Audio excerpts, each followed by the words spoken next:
Hello, today I'm going to give my top 10 female mystics list. This will include religious women and occultists. Sometimes I feel my channel leans a little too male, so I decided to dive into some of the female mystics who have influenced me. And this was a hard list to assemble, and maybe it's not in any particular order. I'll probably do a male list at a later date of mystics, but I think that list might even be more difficult because there are so many that I respect and adore to some degree. But here are some honorable mentions. Anna Kingsford, she was one of the first English female occultists and mystics, most known for her writing The Perfect Way and Diet, blending mysticism, alchemy, and spiritual philosophy, as she was an anti-vivisectionist. She was the only medical student at the time to graduate without having experimented on a single animal. Ida Craddock, American occultist, sexologist, and spiritual teacher. She was convicted and imprisoned for obscenity. Facing further legal proceedings after her release, she committed suicide. She was partially responsible for the Comstock Act, an anti-obscenity law, but she was also a pioneer in linking sexuality with spiritual awakening. Rabia Basri, a Sufi saint and divine love mystic. She was said to have rejected worldly possessions so completely that she at times went naked or nearly so. She refused marriage and lived in ecstatic devotion to God. She was freed from slavery because her master saw her praying while surrounded by light and then realized that she was a saint and feared for his life. Teresa of Ávila, a Carmelite nun and Catholic mystic. She was a mentor to St. John on the Cross, who wrote The Dark Night of the Soul. She wrote The Interior Castle and the Way of Perfection. She had these visions, levitations, ecstatic trances, all documented and dissected. She reformed her order and fought the Inquisition. So those are a few that didn't make the list, but I think are very interesting anyway. There are others: Annie Besant, Alice Bailey, Mary Louise von Franz. I did not include her because she's a psychologist. She brings a Jungian psychological understanding of mysticism and archetypes, and maybe I'll do a psychologist list at some point, I'm not sure. But here are my top 10. Number 10, we have Julian of Norwich, an English Christian mystic and anchoress, which is a female religious recluse. She wrote Revelations of Divine Love, the earliest surviving English book by a woman. It details 16 visions, or shewings is what they're called, she received during a near-death experience in 1373. The word shewing is an archaic form of showing or visions. On the 8th of May 1373, a curate gave her last rites as she lay dying. As he held a crucifix at her bedside, she lost her sight and felt numb, then saw Jesus on the cross begin to bleed. Over the next few hours, she experienced 15 visions of Christ and a 16th the following night. And she is known for her radical focus on divine love and hope during the Plague era. During her lifetime, the city suffered the devastating effects of the Black Death of 1348 to 1350. She lived in self-imposed seclusion in a cell attached to St. Julian's Church, and she offered spiritual counsel through a window to visitors. And she's most famous for this quote, "All shall be well, and all shall be well, and all manner of things shall be well." Number 9, Marguerite Porete. She was a French Beguine mystic and author of The Mirror of Simple Souls. Her work explored themes of ego annihilation and union with God. After refusing to recant or speak in her defense, she was condemned by the Inquisition. Her book was banned, and she was burned at the stake as a heretic in Paris in 1310. There are reports that the crowd was moved to tears by the calmness with which she faced death. She's quite influential in Christian mysticism despite her persecution. Porete described a soul so united with God that it no longer needs the church or sacraments or even virtue. This concept of divine liberty was seen as dangerously heretical. And there's a similarity between Meister Eckhart and her ideas. And something you're going to notice on this list is that many of these entries were obstinate people. They just never gave up and they never relented. And I suppose that's why I have gravitated to many of them. I really respect someone who's willing to die for their beliefs. At number 8, we have Evelyn Underhill. Christian mystic and theologian and author. Her magnum opus, Mysticism, a study in the nature and development of man's spiritual consciousness, is perhaps the most comprehensive and influential book on the subject in English. And I'm in the middle of reading it at the moment, and I have to say it's quite good, and I recommend it if you haven't checked it out. I'm about halfway through with it right now, but she's already swayed me.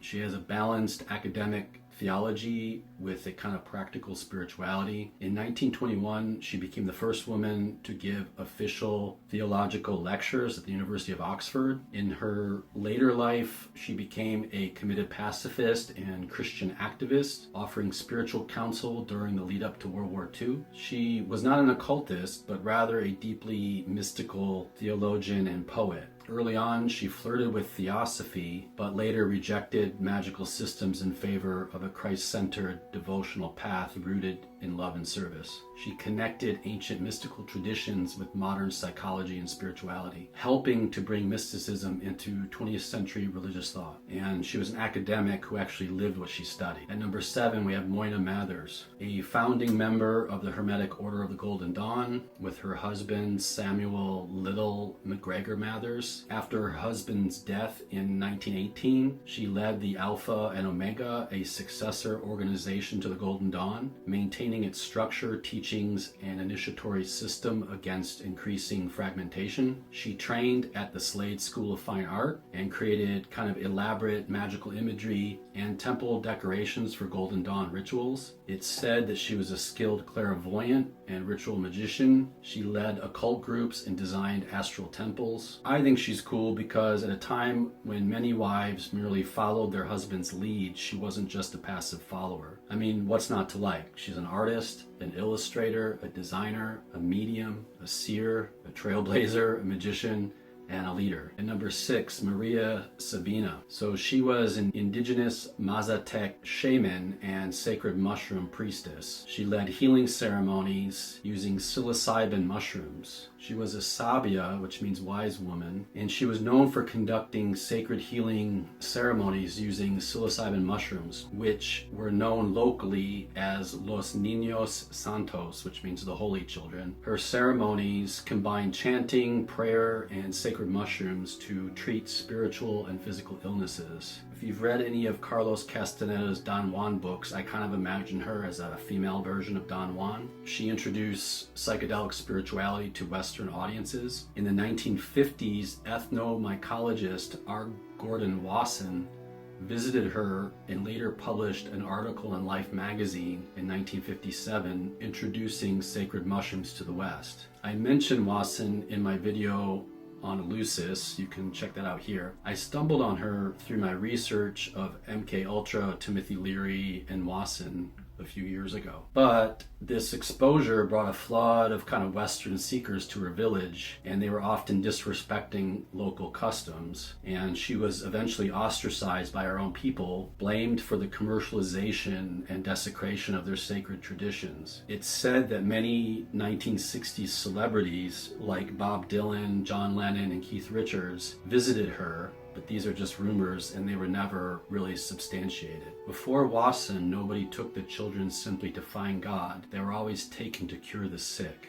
And that's a quote by her. At number 5, we have Florence Farr. She was an actress in the Hermetic Order of the Golden Dawn, a ceremonial magician, theosophist, and feminist mystic. She led the Sphere group, connecting ritual with theatrical performance. She was connected to William Butler Yeats. She was both his muse and magical colleague, influencing his mystical poetry and dramatic work. He admired her deeply, both intellectually and spiritually. She was a pioneer in vocal magic and psychological drama within occultism. She developed the Egyptian ritual of the voice, which blends chant, intonation, and spoken word as magical force. She believed vocal vibration could invoke spiritual entities and higher consciousness, a kind of precursor to modern sound healing and ritual theater. And if you've noticed, there's several people that were in the Golden Dawn on this list, and I'm kind of obsessed with that group. It must have been a crazy time to be alive, and so many influential people were all in one place in time. If you look into it, there were even tangential people like Bram Stoker, all kinds of people that were connected to it. Number 4, we have Hildegard of Bingen. She was a Benedictine abbess, visionary mystic, polymath, composer, and scholar. She experienced vivid visions from early childhood, which she interpreted as divine revelations. She eventually compiled them, reluctantly at first, under obedience to her confessor, into massive theological works. They are filled with symbolic imagery, cosmology, and mystical allegory, combining Christian doctrine with her unique spiritual insight. She was also an astonishing composer, creating one of the largest repertoires of monophonic chant attributed to a single individual in the Middle Ages. She wrote on natural history and medicine. She was a canonized saint and doctor of the church, and her visions celebrated Sophia, holy wisdom, and often portrayed the feminine aspect of divinity in a cosmic and regenerative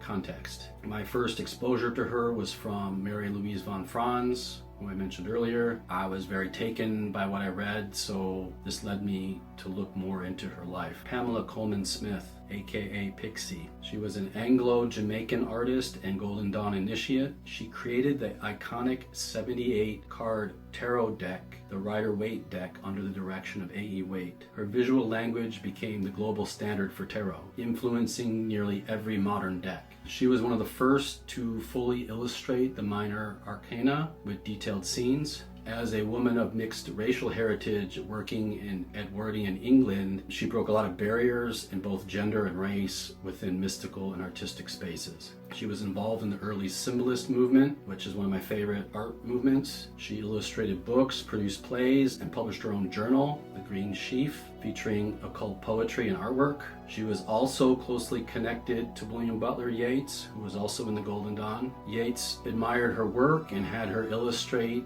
the illustrated verses of William Butler Yeats from 1898. They were very close friends. She also illustrated Bram Stoker's last novel, The Lair of the White Worm, in 1911, but she died in poverty and relative obscurity despite her pivotal role in modern tarot. I've always been fascinated with her after learning she designed the Rider-Waite deck. And I think it's kind of a little bit of a crime that it's not like the Rider-Waite-Coleman deck. You don't really see it listed that way, even though she did the art. I was so kind of taken by her presence in photos that I actually based a character on her in one of my novels, Dominique's Confession. And I don't know, if I had met her in real life, I think we would have been instant friends. Dion Fortune, British occultist and author, founder of the Society of the Inner Light. In 1924, Fortune founded this key esoteric organization, which blended Golden Dawn ceremonial magic with Christian mysticism, Jungian psychology, and the Western mystery tradition. She wrote The Mystical Kabbalah and Psychic Self-Defense, 2 excellent books. She integrated psychology into her esoteric spirituality, deeply influenced by psychoanalysis. During World War II, she organized magical workings to protect the British Isles from Nazi invasion. Quite a long time ago, I had a few years where I was devouring magic books, and her Mystical Kabbalah and Psychic Self-Defense were 2 that I really, really enjoyed. I thought both books were quite accessible, and at the time I was also reading a lot of psychology books and other books about mysticism, and it all kind of blended in a really cool way. At number 1, we have Helena Blavatsky. She was from the Russian Empire, born in what is now Ukraine, founder of the Theosophical Society, and a major occult philosopher. She co-founded the society in New York with Henry Steele Olcott and some others.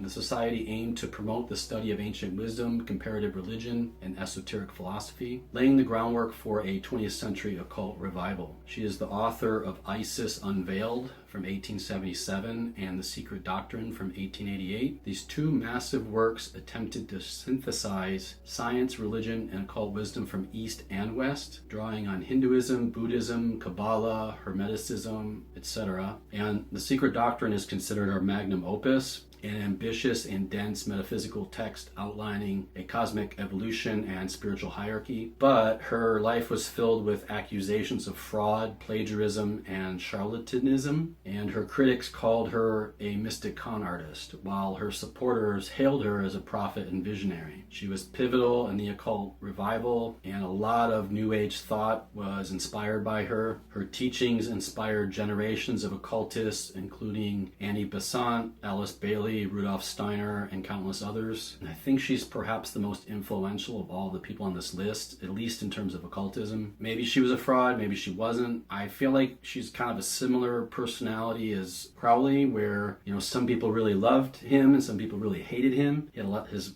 share of enemies, and I feel like maybe that's the case with her. People were trying to discredit her. You know, when you are claiming certain things, you know, perhaps people don't believe you. But all in all, I think The Secret Doctrine is a must read, and yeah, she's number one on the list. That's all I got for this one. If you know any other mystics that I left off, female mystics, you can put them below, or if you have anything to say about any of these, you can also comment about that. But that's all I got for today. Take care. Have a good day.